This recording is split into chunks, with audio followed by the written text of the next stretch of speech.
Welcome to another edition of Inside UFLB, covering Ultimate Fantasy League Baseball, because it will be the greatest fantasy baseball league you have ever been a part of, and it deserves to be covered in a professional way. It is, after all, professional fantasy baseball. My name is Dean Millard. I'm the head of baseball operations for UFF Sports. I'm proud to be your commissioner for UFLB. I have a great team around me, from Matt Soren, Director of Competition, to Gerald Smiley, Director of Recruitment, and to Brian Hernandez, Director of Scouting. You reach out to any of us on Telegram, and we can help you out. And this show is presented by Ultimate Franchise Fantasy Sports. The world is exploding around us. It's so awesome. There are so many great things going on, and I'm so glad to be a part of it. And you should be too, as whether you're a franchise owner, whether you're a scout, or whether you're an athlete who have joined us as an NFT. And man, huge announcement on Friday when it comes to some hockey players that'll be signing on as NFTs. Big announcement for UFF Sports and UFHL. We're also broadcast on Ultimate Fantasy Sports Networks. We'll tell you all about them as we roll along on the show, but this is an important message about the show. This is a serious message. Peace and love. Peace and love. The mission, 27 straight outs in baseball is a perfect game. We will try to be exactly 27 minutes from when we started. So that is the goal. We will see if we can get there.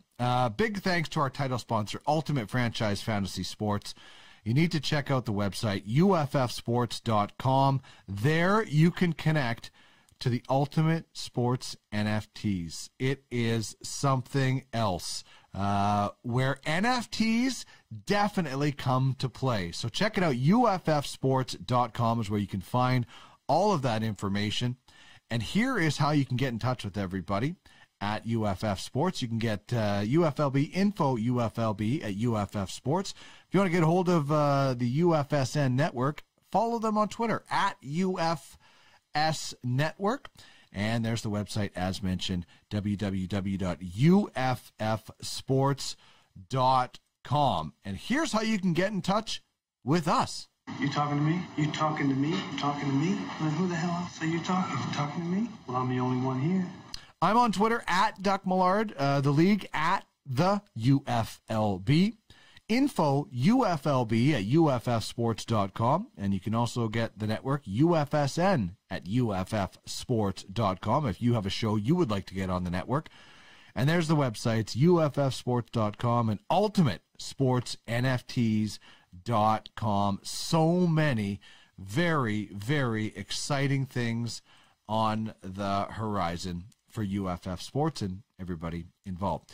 So this is what we have lined up for you on the show today. Gary Levick is going to join us. He's one of the new owners in UFLB. He's also very new to the entire platform. So it's kind of cool to be able to chat with him about what he sees so far and what he's looking forward to. And we'll get his fantasy background. We'll also touch on some free agency and a little bit of the Hall of Fame as well. Also, want to remind you that the 2022 draft pick reserve list was announced today, and you can find more information at UFFsports.com on the news section. And so basically what we have done, because we don't have a full minor league system, we're letting anybody who is drafted in the 2-round UFLB draft, which will take place this summer, you can put them on a reserve list. And they won't count towards the 40-man or 40-player list that franchises will have. So you can check out all the details, UFFsports.com, and then check out the news section to read all about it. We think it's something that kind of put the franchises at a bit of a disadvantage, and we want to make sure that all the franchises, are having their players that are close to be playing in Major League Baseball on that protected list. As we know, baseball players quite often take a little bit longer to get to Major League Baseball or pro sports in general than as compared to some of the other sports out there, with football and basketball, obviously, that go right away. So until we get that minor league system built, this will kind of ease some of that pressure to have a roster spot being taken up by a guy who is a few years away from playing. Now, it is just for 2022. We will revisit that, and hopefully we'll have our minor league system up and running very soon. We are actively searching for someone to build our minor league system. So if you do know somebody that you think would be good at it, certainly reach out. We'd love to talk to everybody who might be interested. You need somebody who's creative, willing to work, and have a lot of fun along the way joining a great team. So that's a little bit of the news and notes from UFLB. We will have owners meetings in January, so start thinking about things you want to discuss at those owner meetings. Feel free to send them in. And remember, your branding is important, but it cannot be submitted until full payment is made. Well, some details about that in just a second. But when we return from this short break, we will speak with Gary Levick, one of the new owners in UFLB. Don't try to strike everybody out. Strikeouts are boring. Besides that, they're fascist. Presented by Ultimate Franchise Fantasy Sports. Throw some ground ball. More democratic. Get in the game, where you own the game. Inside UFLB is part of the Ultimate Fantasy Sports Network, your one-stop fantasy sports shop. We're building something all fantasy fans will love, and we're looking for quality programming to join us. Reach out if you're interested in being part of the rotation, whether you have a daily, weekly, or even a monthly show. If it's about fantasy sports, UFSN would love to chat. Follow at UFF Sports and at UFS Network for more information on how you can own the game. Well, I'm very pleased to welcome in one of not only a new owner in Ultimate Fantasy League Baseball, but somebody who joined us fairly new in the UFFS platform. Gary Levick is one of the owners of a franchise in Ultimate Fantasy League Baseball. Gary, thanks so much for joining me on Inside UFLB. How are you doing tonight? I'm great. Thanks for having me. Well, it's a pleasure to chat with you and get to know the new people in our ecosystem and in our platform. So I guess let's just start with how you landed and ended up in Ultimate Fantasy League Baseball. So I'm sure everyone knows Mooch. So I've been in a fantasy football league of his probably for at least 20 years. And he knows how much I'm into it. And he discussed it with me. And I'm already into crypto. And he thought it was just a great connection. And once he explained it, I understood it. I love the concept, and I can't wait to get started. So I'm guessing it wasn't a terribly hard sell. It was something that kind of just got you excited. Because I know Mooch, when he got in, and then he got in, and he's in full time now and really loving it. So what were those conversations between the two of you guys in the early going? What were they like? Well, so I know, I don't know if you know, he's a CPA.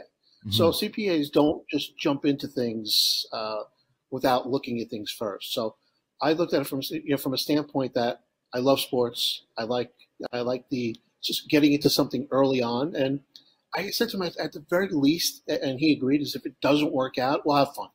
So that's kind of the way I look at it. Is it's something that we can have fun doing. If it takes off, that'll be great. But it could be very rarely you're able to get in on the early grounds of something, and to me, it's very exciting. Well, that is such a great thing. We all want to get involved in something early, and you being a crypto guy and a sports guy, this seems to fit perfectly. And we all wish we would have invested in Bitcoin many, many years ago too, right? Yes.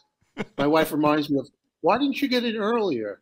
But she wouldn't have said, if I lost everything, she wouldn't have said, so you can't win that argument. Exactly. It's best just to nod and smile. I've learned that through my marriage as well. But let's learn a little bit about you and your fantasy background. How long have you been playing fantasy sports, baseball in particular? What do you love about it? So for fantasy sports, there's I'm on Zoom all day, like I think we all are, and I have a big photo in back of me in my office for the first year I ever did fantasy sports, which I think was back in 94 or 95, and it was football. And I won the league, and the commissioner at the time gave you a collage of every player on your team with the cards. So it's in a frame, and it's like almost 30 years ago that I have this album, and I still have it in my office. So that's where I started. Baseball, probably about 20 years. But I like baseball. I think is more strategic, because football, you're basically just managing it, 1 or 2 days a week. But baseball, if you want to be successful, it's not that you have to do it every minute of the day, but you've got to stay on top of things. You have to know who's coming up and know how to manage your team. And I love the strategy, and I love baseball because I think it is more strategic. So I've been doing baseball, like I said, at least 20 years. This past year, I lost in the finals of my league, and it was a fun year because last year was a dud. And so it's just something, to me, it's fun. And I always just try to have an enjoying year. Yeah, and in UFLB, we're talking full rosters, and we all have injuries. Like most leagues, you can pick up those guys off the waiver wire, but in this league, you're going to have to do your homework and have your depth, because 162 games. Only Cal Ripken and Lou Gehrig can go through those kind of seasons unscathed in baseball time. So you're going to have to make sure that in this league in particular, you're going to have to know, who is on your protected list, or 40-man list that you can get in the lineup, or things like that are always going to be happening that maybe don't happen in some of the the 12 or even a 20-team league. Yeah, it's definitely going to be, I think, a learning curve. So the GM that I have is a brother-in-law of one of my fraternity brothers, and he's very, very analytical, and that's what I need, because from an analytics standpoint, like my son always makes fun of me because we were talking about yesterday who should make the Hall of Fame, and we were talking about players, and I said, the batting average, and like all these new analytical people, they hate the batting average. They think it's not important. To me, it's important. Like on-base percentage is important, but I think a batting average is important. So I think he has a new way of thinking, and I'm looking forward to working with him because I think we complement each other very well. I wish batting average would come back into form, and it is changing, and I get it, and that's the way the game has changed. I'm not a fan of it. I'd like to see more steals and bunts and all that sort of thing, and slapping the ball all over the place. But the game is changing. Do you have a favorite stat when it comes to fantasy baseball that you think is kind of one of the most encompassing and best stats that are out there? I think WHIP is, that's a new, but I think a WHIP is so important because if you think about it, you have guys that have a 1.4 WHIP, and very rarely are those top pitchers in the league. Like every once in a while, like Carlos Rodon, I think a couple of years ago had a high WHIP, but you're seeing guys that have under a 1 WHIP, and that's impressive because you always want people on the bases, and pitchers that can keep them off the bases. You can't score if you're not people on base. So I would say WHIP is the one I always look for, and as far as from pitching, that's the biggest stat that I look for. That and strikeouts. All right. So, what are your thoughts so far on the whole UFFS platform, getting involved in it, and your outlook on what it's going to be like to be involved in this league?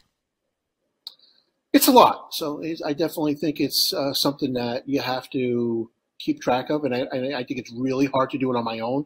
And that was one of the things I had a conversation with Mooch about, is that how do I do this? Do I do it by myself? Which I don't think I can, because I have 3 kids, I have a full-time job, and my son plays travel hockey, and plus I have other stuff to do. So having a general manager is very important to me. And it'll just be, I think it's going to be a little bit of a trial and error the first year, because I think we're still learning. I haven't done this before. So it's just, I think, keeping track and working together. But also, I don't think there's anything wrong with asking questions. So you've been great as far as just being and answering questions. I have Mooch as a resource. But the way I look at it from a standpoint is, we're competitive. We all want everyone. We want to win. But I look at what I like so far is that this platform, it benefits everyone if people are being active. So yes, we will all want to win. I'm not going to go and ask, can I have your player? But I think there's nothing wrong with asking questions, because if we're all successful, that's good for the platform.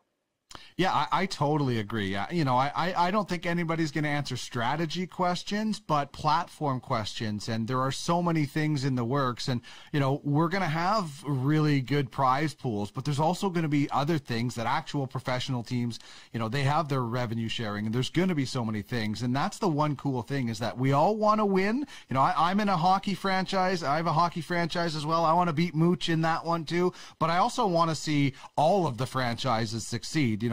That old saying, rising tide lifts all boats. And that is really a big thing about UFFS. From franchise owners to scouts to the actual players, we want everybody to have success and have a lot of fun doing it with fantasy baseball in such a unique sort of format, which is, and I'll tell you, I own a hockey franchise. You can't do it alone. You can try.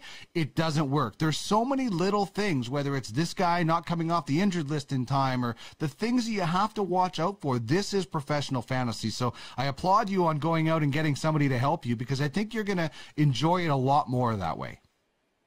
Yeah, I agree, because I'm very competitive, and I don't win every year, but my teams are always competitive, and I don't want to be an embarrassment. So I don't want to be the Pittsburgh Pirates of the league. And so I think it's important to have help. And Chris, who's my general manager, he comes highly recommended from a friend of mine, and he's incredibly analytical, and he's incredibly competitive. He's in really competitive leagues. So I think we'll work well together. And again, it's something that I'm really looking forward to. Yeah, I'm really looking forward to the strategy and because as you said, there's so many different ways you can go in baseball. As far as some of the unique features that maybe aren't in other leagues, what stands out for you from a UFLB perspective as somebody who's fairly new to the platform and getting used and getting to know the league and how it's going to run? I think it's the actual going and building the franchise. So the fantasy team, you're putting, 18 players, and you can get players anytime you want, but this has got to be a lot more strategy. So it's not, and I think the salary cap also, or the luxury tax, whatever it is, because I've got to look and say, all right, if I want to draft Aaron Judge may cost me $18 million this year, but you have to look at when he's going to be a free agent, that could double. And so I have to put that into the plan. That is, if I want this guy for 1 year or 5 years, if you look at now Wander Franco, you have price certainty with them. So that's the biggest thing that I think is unique, is that you have to think 5 steps forward, not 1 step. I think 5 steps, because if not, you're going to be significantly over the luxury tax. So if you want to pay that, that's fine. But I think you have to match what you have to have. Some guys that are actually going to carry you, but you have to have those guys that you're going to bet on that are going to be a little diamond in the rough. So that I think is really unique, and I'm looking forward to that, because anyone can go draft Tatis, anyone can draft Soto, but sure. It's the person that drafts just an obscure player, I can't think off the top of my head, that the guy that the Red Sox got from the Yankees, I think Whitlock. So a guy like that, a Rule 5 player, like you draft the right one, that could make your franchise, because you're getting him at the bottom of whatever his salary is. And if you can offset some of your bigger ones, I think that is really unique, and that I think is probably the funnest thing that'll be about the league. And it's so interesting, in our UFHL, there's a salary cap like the NHL. Dougie Hamilton signed a big deal with the Devils. I was able to get Dougie Hamilton on my team because I had so much cap space. The team, the team, same thing, recognized it. They were going to get squeezed out. That's how smaller teams can also rebuild, is by taking on some of those contracts that some of those other teams can't afford and things like that. And so there is all kinds of different ways you can look at, building your team, rebuilding your team, whatever it might be. Free agency is unique in that, we don't get to negotiate with the players, or you guys don't. So you have that 24-hour option of saying, I just don't think this guy's going to live up to this contract, so I'm going to walk away, whatever it might be. It doesn't happen very often, especially with superstars, right? You're keeping your superstars. But speaking of free agency, I'm not sure what your specific team is, but what is the player you're most interested in right now in Major League Baseball free agency? I was talking to my son about this, and because, as you can see from my shirt, I'm a big Yankee fan. I think that, and it's not so much for the Yankees, but I think Freddie Freeman, because I think Freddie Freeman really wants to play in Atlanta, but Atlanta, I don't know if they can go and give him a $35 million contract, because they're going to have to sign Acuna, and I don't know if he's signed long-term with them or not. But that's a big nut to have for as far as for a first baseman, and he's not 25 years old. So I'm really interested to see what he wants, because I think everyone wants him to go back to Atlanta. He's such a good fit there. And I don't know if you've ever seen the E60 story on him. It's incredible, his background. I don't know if you know his life growing up. He lost his mom when he was a kid, and his daddy almost lost. So I really like him. I hope he's able to go back to the Braves, because I think it's just a good fit.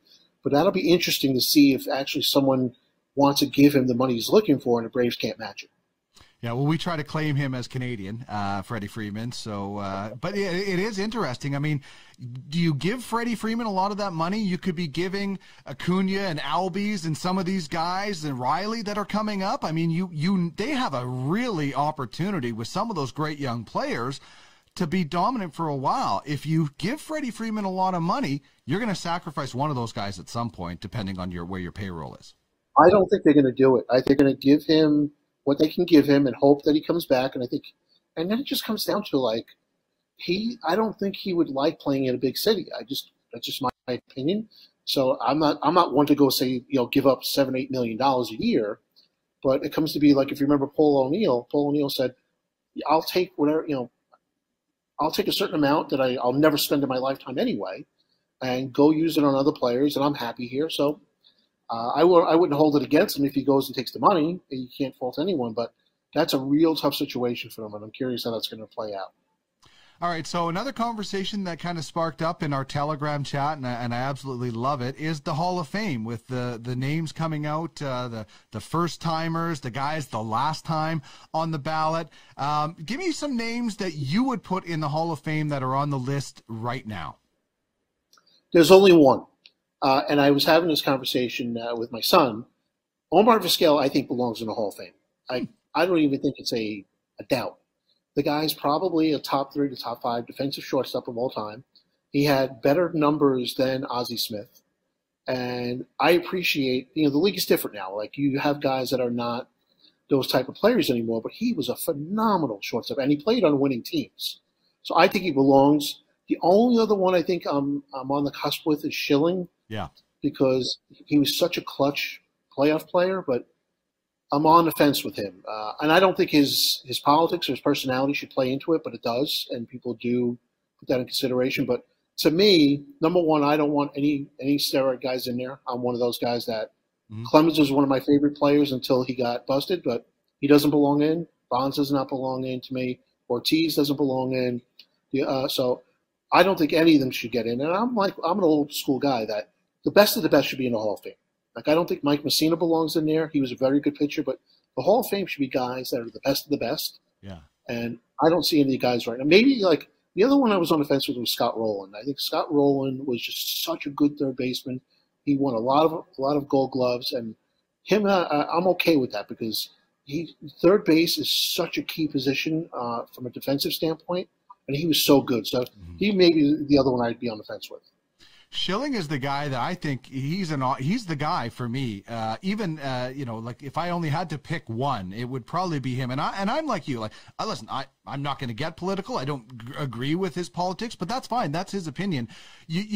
Just because you are maybe disagree with somebody doesn't mean they shouldn't get in. Now, if he does something that is really terrible, and we have seen athletes do terrible things, that's another thing. But just because he doesn't agree with me politically shouldn't be a reason he shouldn't be considered one of the best players of all time. And then, the steroid thing, I just find it weird that the home run leader is not in there when baseball totally took a blind eye. I mean, I said it today. Pete Rose broke a rule that's in every clubhouse before you walk out. There was a definite, and I think it's still weird that the all-time hits leader isn't in there, but there was a definitive rule. The steroid thing is a gray area, but I do respect the opinion, and that's the great thing about this debate, is we can all have our opinion about where you sit, and usually there's not a gray area. Usually it's pretty black and white with that. Well, the thing, Pete Rose, I at one point thought he should be in, and then someone brought up to me, and it was a good point, is that I don't think he ever bet on a team to lose. But think about if you remember, Mario Soto was probably one of his best pitchers at the time, and if his team is up 8-0 in the 7th inning, and he's got $10,000, $25,000 on the Reds, he may keep him in there, right, because he wants to win. And to me, that's the cardinal sin. And I'm okay with him getting in after he passes. Like when he passes away, I'm all for him getting in. I don't think he should get in, while he's alive due to that. That's just, from a standpoint from his accomplishments, it's a no-brainer. But maybe if the steroid play is after maybe they pass, maybe. But to me, they cheated, and A-Rod's another one. Like I don't think they belong in that. So I think you're going to find is that there will be a lot of Hall of Famers that will boycott and will not go to the ceremony. Do you really want to have 5 guys on the stage? And I think that's a possibility. Yeah, and like we're still talking about Joe Jackson not being in the Hall of Fame after how many years, right? And it's, how is this Houston thing going to play out for some of those athletes? I mean, baseball writers, unfortunately, have a long and sometimes hold grudges. They have a long memory and hold grudges. So there's a lot to kind of unfold. And you're right. If you start having guys boycotting, oh my God, that would be an absolute mess. So baseball certainly does have to be careful with it. But everybody listen, somebody didn't vote Jeter into the Hall of Fame, so anything can happen. Like, how does one person not vote Derek Jeter? I don't get it. And we could be here talking about that for all days. But maybe, Gary, someday you'll be in the Ultimate Fantasy League Baseball Hall of Fame with some championships. So we can celebrate that day if it comes. And I just want to say thank you very much for being a part of it. Thank you for being new to our platform. And I hope you really enjoy the league. And as I've mentioned, please reach out with any questions that anybody certainly has, because we're all new at this league for sure. But thanks so much for joining me tonight on the show. I appreciate that. Thanks for having me. Don't try to strike everybody out. Strikeouts are boring. Besides that, they're fascist. Presented by Ultimate Franchise Fantasy Sports. Throw some ground ball. More democratic. Get in the game, where you own the game. Really fun conversation, and I look forward to speaking with all of the new owners, GMs, and everybody, and trying to get them on this show as much as possible and just find out exactly who they are and why they are interested and what they love about this. So we'll try to get everybody represented. We're certainly going to be doing some neat brand reveals. We'll be using our Metaverse Innovation Island. There will be an Ultimate Fantasy League Baseball area set up, a boardroom, and each franchise will have their own office. The offices will be numbered 1 through 30 in the order that they bid on a franchise. And then one by one, as there is a brand reveal, we'll all meet on the island for a premiere, reveal that brand, logo, everything, have a lot of fun, even give some stuff away. So make sure you're paying attention to that. And remember, 50% of your franchise fee needs to be paid by December 1st, the rest by December 31st. Your franchise cannot submit any branding until payment in full. There already have been some people submitting branding because they have paid in full. So make sure somebody doesn't snag your color scheme, name, or anything else because you haven't paid. Very important. 50% by December 1st. Make sure you're reaching out to Liz on Telegram or through email. And if you're interested in scouting, follow at UFLB_scouting on Twitter and reach out to Brian Hernandez on Telegram. He can help you out and get you pointed in the right direction. We're going to have some very cool things when it does come to scouting, I think, in the next little while. A reminder, the 2022 draft pick reserve list article is up at UFFsports.com in the news section, and check out Ultimate Sports NFTs, where sports NFTs come to play.